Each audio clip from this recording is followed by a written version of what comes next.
Satyabama Institute of Science and Technology, Chennai and Sriperumbudur. The Chennai Silks in Mega Summer Sale. Plan your next summer escape with Grand Royal Tours. கன்னியாகுமரியோட Congress பாராளுமன்ற உறுப்பினரான திரு விஜய் வசந்த் அவர்கள் அவரோட எக்ஸ்பிரஸ்ல பக்கத்துல ஒரு பதிவு ஒன்று போட்டிருக்காரு. பாஜகவோட அரசியல் சூழ்ச்சிகள் இப்போ எல்லாருக்குமே அப்பட்டமா தெரிஞ்சிருச்சு. நாங்க பெண்கள் அதிகாரம் அளித்தலுக்கு உறுதுணையா நிற்கிறதோடு மட்டும் இல்லாம 2023 மகளிர் இட ஒதுக்கீடு மசோதாவானது ஒரு மனதான் நிறைவேற்றப்பட்டதை பெருமையோட ஆதரிச்சோம் அப்படின்னாலும் இதுக்கு பின்னணியில இருக்கக்கூடிய மறைமுக நோக்கத்தை அம்பலப்படுத்துவதன் சம முக்கியத்துவம் வாய்ந்தது அப்படிங்கிற மாதிரி போட்டிருக்காரு. இந்த முற்போக்கான சீர்திருத்தம் அப்படின்ற போர்வையில தொகுதி வரையறை பிரச்சனையின் மூலமா பாஜக பொதுமக்களை தவறா வழிநடத்த முயற்சிக்கிறாங்க. இந்த கவலை ஏற்கனவே நாடாளுமன்றத்தில் தெளிவா எடுத்துரைக்கப்பட்டிருக்கு. ராகுல் காந்திஜி அவர்களும் இந்த மாதிரி நகர்வுகளை சாத்தியமான விளைவுகளை எடுத்துரைச்சிருக்காரு அப்படிங்கிற மாதிரி தன்னோட ஆதங்கத்தை தெரிவிச்சிருக்காரு.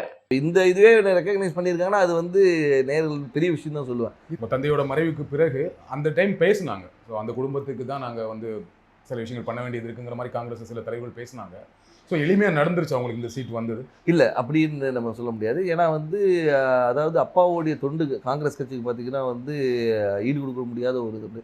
கட்சிக்கு மட்டும் இல்லை, மக்களுக்கும் சரி, சமுதாயத்துக்கும் சரி, அதே மாதிரி வியாபாரிகளுக்கும் சரி. ஸோ அவங்களோட ஜேர்னி ஒரு பெரிய ஜேர்னி. அவங்களுடைய கனவு ஃபுல்ஃபில் ஆனது 2019 ஒரு எம்பி ஆகி அவங்களுடைய அந்த டேர்மை முடிக்க முடியாமல் அவங்க கொரோனாவால் பாதிக்கப்பட்டு இறந்துட்டாங்க. இதில் என்னென்னா அந்த டைமில் தான் எனக்கு அப்பாவோட கனவுகளை நிஜமாக்கணும். ஏன்னா அது வரைக்கும் இருக்கும்போது நம்ம ஒரு ஃப்ரண்ட் ரன்னராக இல்லவே இல்லை. நான் அரசியல்னாலும் அப்பா கூட நான் ஈடுபாட்டில் இருந்தேன். நான் ஃபஸ்ட்டு அப்பா மேயர் எலெக்ஷன்லேருந்து கேம்பெயின்ஸ் போயிருக்கேன். அப்போ காலேஜ் ஸ்டூடெண்ட் நான். ஸோ அந்த மாதிரி நம்ம பிஹைண்ட் இதில் அப்பா இப்படி பண்ணலாமா அப்படி பண்ணலாமான்னு கன்னியாகுமரி வரும்போது நாங்கள் ரொம்ப இன்வால்வாக இருந்தோம். ஃபார் எக்ஸாம்பிள் பார்த்தீங்கன்னா நோவல் டாட்டா அவர்களை பார்த்து டிசிஎஸை கொண்டு வரணும்னு கேட்டோம். அதே மாதிரி ஒரு ஜப்பான் நிறுவனத்தோட கடல் சீற்றத்தை எப்படி பண்ணலாம்னு பேசணும். அப்பா முயற்சி எடுத்து ஏர்போர்ட்டே வர ஃபீஸிபிலிட்டி இல்லைன்னு சொல்லும்போது ஒரு எக்ஸ்பர்ட்ஸை கூட்டு அவங்கள டெல்லி கூட்டு போய் வாங்கி எஸ் இஸ் ஃபீஸிபிள்னு சொல்லி ஃபஸ்ட் ஃபேஸ் பண்ணி செகண்ட் ஃபேஸும் ஓகே. ஸோ இந்த மாதிரி ஒரு விஷனோட போயிட்டு இருக்கும்போது திடீர்னு மறைந்த உடனே ஐயோ அது பண்ண வேண்டிய கடமை நம்மளுடைய கடமைன்னு நான் சொல்லுவேன். ஒரு தந்தையை விட்டு போன பணிகளை மகனாக செய்ய வேண்டியது. அது குடும்ப ரீதியாகவும் சரி, வசந்தன் கோவாக இருந்தாலும் சரி, சமூக பணியாக இருந்தாலும் சரி இது நாங்கள் செய்ய வேண்டிய கடமைன்றது எடுத்து உங்களுக்கு அந்த கடமையை அதை நம்ம பண்ணணுங்கிற ஒரு ஆசையும் கடமையும் இருக்கு. பட் கட்சிக்குள்ள அதை முழுமையாக ஒத்துக்கிட்டாங்களா? கட்சிக்குள்ள முழுமையாக ஒத்துக்கிட்டாங்கன்னா நான் மறைந்த பின்பு நான் உள்ள வரல. அதுக்கு முன்னாடி பார்த்து ஏஐசிசி மெம்பராக இருந்திருக்கேன், ஆர்ப்பாட்டங்களில் கலந்துருக்கிறேன், நிகழ்ச்சிகளில் கலந்துருக்கேன். ஏன்னா அப்பா ஃப்ரண்ட் ஹேண்ட் இருந்தாலும் நம்ம தெரியல. நிறைய பேர் கேட்டாங்க நீங்கள் கட்சியில் என்ன இருந்தீங்க சார், நான் இதில் இருந்த பாருங்க அப்படின்னு ரெஃபரன்ஸ். ஓகே நீ இருந்திருக்கீங்களான்னு ஒரு இது அப்பா மறைவு பின்பு நம்ம தெரிஞ்ச உடனே ஒரு லைம் லைட்டில் வந்த மாதிரி. நடுவில் கார்த்தி சிதம்பரம் அவர்கள் கன்னியாகுமரி தொகுதிக்கு பிரியங்கா காந்திக்கு விருப்ப மனு கொடுத்தாரு இல்லையா? அப்ப எப்படி இருந்துச்சு அது? அப்ப எனக்கு என்ன தோணுச்சுன்னா, ஓகே கட்சிக்குள்ள அதுக்கு முன்னாடியே பேசிட்டு இருந்தாங்க, விஜய் வசந்துக்கு தான் தொகுதி கொடுக்க போறாங்க அப்படின்னு பேசிட்டு இருக்கும்போது இந்த ஒரு நிகழ்வு நடந்தது. கட்சிக்குள்ள அப்போ ஒரு சப்போர்ட் இல்லாம இருக்கும். அப்படி இல்லை. அதாவது அதுக்கு தான் பேர் விருப்ப மனுன்னே வச்சிருக்காங்க. அவங்க விருப்பப்படுறவங்கள இது பண்றதுதான் விருப்ப மனு வச்சிருக்காங்க. ஏன்னா அப்பா போட்டியிடும் போது ராகுல் காந்தி அங்கே போட்டியிடும் சொல்லி விருப்ப மனு கொடுத்தவங்களும் இருக்காங்க. ஸோ அதனால அந்த விருப்பத்தை ஒரு அகில இந்த தலைவர் நம்ம தொகுதியில கன்னியாகுமரி காங்கிரஸோட கோட்டையாக இருந்த ஒரு காமராஜர், குமரி அனந்தன் இவங்கெல்லாம் வெற்றி பெற்ற ஒரு டென்னிஸ் எல்லாருமே வெற்றி பெற்று ஒரு காங்கிரஸோட இதாக இருந்தனால அந்த ஒரு பலம் இருக்கிறதுனால பண்ணா நல்லா இருக்கும்ன்ற ஒரு இது. இப்போ சீட் கொடுத்தாச்சு, எந்த அளவுக்கு நம்பிக்கையா இருக்கீங்க? ரொம்ப நம்பிக்கையா இருக்கு. மக்கள் என்ன ரெஸ்பான்ஸ் சொல்றாங்க? மக்கள் ரெஸ்பான்ஸ் ரொம்ப நல்லா இருக்கு, ரொம்ப நல்லா இருக்கு. அதே மாதிரி என்னன்னா ஆதரவும், அதாவது முதற்கண் கட்சியோடைய ஸ்ட்ரென்த்தும் எங்களுடைய கூட்டணியோடைய பலமும், அதுபோல் அப்பா விட்டு சென்ற பணிகளும், அதுபோல் ராகுல் காந்தி அவர்களுடைய வருகை அது அந்த கரெக்டாக அந்த மார்ச் 1 வந்தது ஒரு பெரிய எழுச்சியை கொடுத்தது. எங்கள் தொண்டர்கள் மத்தியிலும் சரி, பொதுமக்கள் மத்தியிலும் ஓகே நம்ம ஊர் வந்திருக்காங்க, அவர் பண்ண அதாவது ஒரு தலைவராக வராமல் ஒரு தொண்டனாகவும் சராசரி மனிதனாக வந்தார். இப்போ நீங்கள் எல்லா தலைவரும் வராங்க, மீட்டிங் போடுறாங்க. அப்படி இல்லாமல் ரோட்டில் ஒரு டீ கடையில் நின்று ஒரு பையனை கூப்பிட்டு பேசி அவங்ககிட்ட ரன்னிங் இன்ட்ரெஸ்ட் இல்லைன்னா ஷூஸ் இருக்கா இல்லைன்னா ஷூஸ் வாங்கி கொடுத்து அனுப்புகிறேன். ஸோ இந்த மாதிரி ஒரு இதுக்கு பர்சனல் கனெக்ட் திடீர்னு போய்ட்டு ஸ்கூலில் போய் தண்டனை எடுக்கிறாரு, இன்ட்ராக்ட் பண்ணுற ஸ்டூடெண்ட்ஸோட. அதே மாதிரி பார்த்தா இதுக்கு முந்தின இதில் பார்த்தா நெசவாளிகளும் சரி, விவசாயிகள் இன்ட்ராக்ஷன், மீனவர், அந்த மாதிரி எல்லாரோட கனெக்ட் பண்ணும்போது நம்மளோட ஒருத்தர் அவர் அப்படின்ற ஒரு அஃபினிட்டி வருது. அது போக மட்டும் இல்லாமல் இப்போ ஆளுகின்ற பிஜேபி அரசு மீது உள்ள எதிர்ப்பும் அதிருப்தியும் கூட ஒரு பெரிய பலமாக இருக்கும். கன்னியாகுமரியில் பிஜேபிக்கு கொஞ்சம் ஸ்ட்ராங் இல்லையா?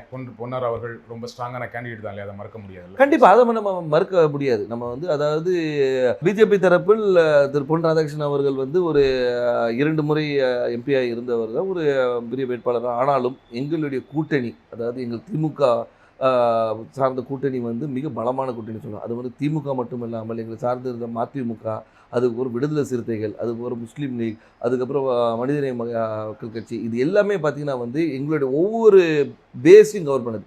அதாவது ஒரு முஸ்லீம்ஸ் கவர் பண்ணுது, திமுகவோட ஸ்ட்ராங் ஹோல்டு, மதிமுகவோட ஸ்ட்ராங் ஹோல்டு, அந்த மாதிரி வந்து எல்லா பாக்கெட்டும் கவர் பண்ணி எங்களோட ஸ்ட்ரென்த்தை வந்து நான் இன்னும் மொபிலைஸ் பண்ணி வச்சுருக்கோம். ஸோ இப்போ பார்த்தீங்கன்னா வந்து இது வந்து எங்களுடைய ஷோர் ஷாட் விக்ட்ரின்னு சொல்லலாம். ஸோ கூட்டணியோட ரொம்ப ஸ்ட்ராங்காக இருக்குது, அந்த கூட்டணியை ஒரு பெரிய வெற்றி தேடித்தரும்னு சொல்கிறீங்க. கண்டிப்பாக திரு வசந்தகுமார் அவர்களுக்கு கன்னியாகுமரி தொகுதி மக்கள் வாக்களித்தாங்க. ஏன் விஜய் வசந்த் அவர்களுக்கு வாக்களிக்கணும்? ஏன் உங்களுக்கு வாக்களிக்கணும்? அதில் வசந்தகுமார் அவர்களுக்கு வாக்களித்தனால விஜய் வசந்துக்கு வாக்களிக்கணும்னு நான் சொல்ல வரல. ஆனால் ஒரு காங்கிரஸ் வேட்பாளராகவும் அதே மட்டுமல்ல வசந்தகுமார் அவர்கள் வந்து இந்த மக்களுக்கும் கன்னியாகுமரி மக்களுக்கும் பல துண்டுகளை செஞ்சுருக்காங்க. அது விட்டு போன பணிகளை வந்து அவர் மகன் செய்வார் என்ற ஒரு நம்பிக்கை அவங்களுக்கு இருக்குது. அது மட்டும் இல்லாமல் வந்து நான் வந்து ஒரு வாரிசாக வந்து நேராக போயிட்டு வந்து நான் நேராக டெல்லியில் இங்கேயும் போய் வரல.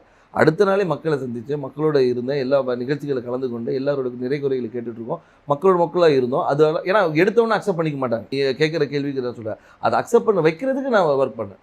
ஸோ அதனால் வந்து அப்பாவுடைய இடத்தை வந்து மகன் வந்து நிரப்பார் என்ற நம்பிக்கையை அவங்களுக்கு கொடுத்தேன். அந்த நம்பிக்கையை வந்து எல்லார் மேலேயும் பெருசாகவே இருக்குது. அதனால் வெற்றி வாய்ப்பு ரொம்ப நல்லா இருக்குது. குமரி மாவட்டத்தில் வரீங்க, ரொம்ப படித்த மாவட்டம், ஆனால் அங்கே நிறைய பிரச்சனைகளும் இருக்குது. அதை கரெக்டாக ஐடென்டிஃபை பண்ணியிருக்கீங்களா? என்னென்ன திட்டங்கள் வச்சுருக்கீங்க? கண்டிப்பாக. அதாவது வந்து நீங்கள் கன்னியாகுமரியை பொறுத்த வரைக்கும் பார்த்தீங்கன்னா வந்து இந்த மிக்ஸ் ஆஃப் ஆல்னு சொல்லலாம். அதாவது கடல் இருக்குது, மலை இருக்குது, எல்லாமே இருக்குது. அதனால் வந்து மக்களுடைய தேவைகளும் அவங்களுடைய இதுவும் நிறைய வேறுபாடுகள் இருக்குது. ஒரு பாக்கெட்டையும் நாங்கள் அனலைஸ் பண்ணி வச்சுருக்கோம். அதாவது இந்த மக்களுக்கு இது தேவை, இவங்களுக்கு இது தேவையில்லைன்ற அளவுக்கு அனலைஸ் பண்ணி வச்சுருக்கோம். மக்களுக்கு விரோதமான எந்த ஒரு சட்டத்தையும் கொண்டு வரக்கூடாது என்ற ஒரு முடிவும், மக்களுக்கு எப்போவுமே நன்மை கொடுக்கணுன்ற ஒரு சட்டத்தை கொண்டு வரணும். அவங்க மக்களுடைய வாழ்வாதாரத்தை உயர்த்துகிற அளவுக்கு என்ன செய்யணுமோ அந்த திட்டங்களை கொண்டு வந்து. எனக்கு தெரிஞ்ச வரைக்கும் குமரி மாவட்டத்தில் வாழ்வாதாரம் ஓரளவுக்கு நல்ல வாழ்வாதாரம் இருக்கும். எல்லாமே படித்தவங்களாக இருப்பாங்க, வேலையில் இருப்பாங்க. ஆனால் என்னென்னா அங்கே என்ன வேலை கிடைக்குன்னா, ஒன்று படித்து முடித்தா டீச்சர், பெண்களாக இருந்தால் நர்ஸு, அப்படி இல்லைன்னா இப்போ ஒரு சமீப 10 வருடங்களாக சாஃப்ட்வேர் இன்ஜினியர் நிறைய பேர் வந்து சென்னையில் வேலை பார்க்குறாங்க, ஃபாரின் போவாங்க, கப்பல் போவாங்க, இந்த மாதிரி வேலை செய்வாங்களே தவிர மாவட்டத்துக்குள்ள வேற என்ன வேலை வாய்ப்புனா எதுவுமே பெருசாக கிடையாது. ஃபேக்ட்ரிஸ் கிடையாது, சாஃப்ட்வேர் கம்பெனிஸ் கிடையாது. அப்போ அதற்கான திட்டங்கள் என்ன? அதற்கான திட்டங்கள் நிறைய கொண்டு வர திட்டங்கள் நிறைய இருக்குது. ஏன்னு சொல்லிங்கன்னா வந்து நீங்கள் சொல்கிற ரிக்குவயர்மெண்ட்ஸ் மட்டும் பார்த்தீங்கன்னா வக்கீல்களும் நிறைய இருக்குது, டாக்டர்ஸ் நிறைய இருக்கிறாங்க. நீங்கள் சொன்ன அது நர்ஸ் டாக்டர்ஸ். அது மட்டும் இல்லாமல் வந்து லிட்ரஸி ரேட் அதிகம் இருக்கிறதுனால வந்து இவங்க பல இடங்களில் ஸ்ப்ரெட் பண்ணியிருக்கிறாங்க. ஸோ அது மாதிரி தொழிற்சாலைகளை கொண்டு வரது வந்து ஒரு சில பாக்கெட்டில் கொண்டு வரலாம். நீங்கள் பார்த்தீங்கன்னா தொழிற்சாலைகள் வந்து ஒரு இடத்துல கூட, அதே மாதிரி கடற்புற கதை வந்து டெவலப் பண்ணுறது என்னென்ன கொண்டு வரணும். ஸோ தொழிற்சாலையை கொண்டு வருது. அதனால வந்து ஒவ்வொரு ஊர் இப்போ பார்த்தீங்கன்னா ரப்பர் ஃபேக்ட்ரி இருக்காங்க, ரப்பர் ஃபேக்ட்ரியை வந்து நம்ம டெவலப் பண்ணலாம்.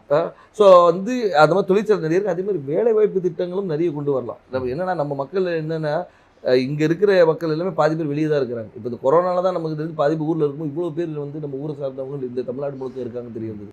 Satyabama Institute of Science and Technology, Chennai and Sriperumbudur. The Chennai Silks in Mega Summer Sale. Plan your next summer escape with Grand Royal Tours.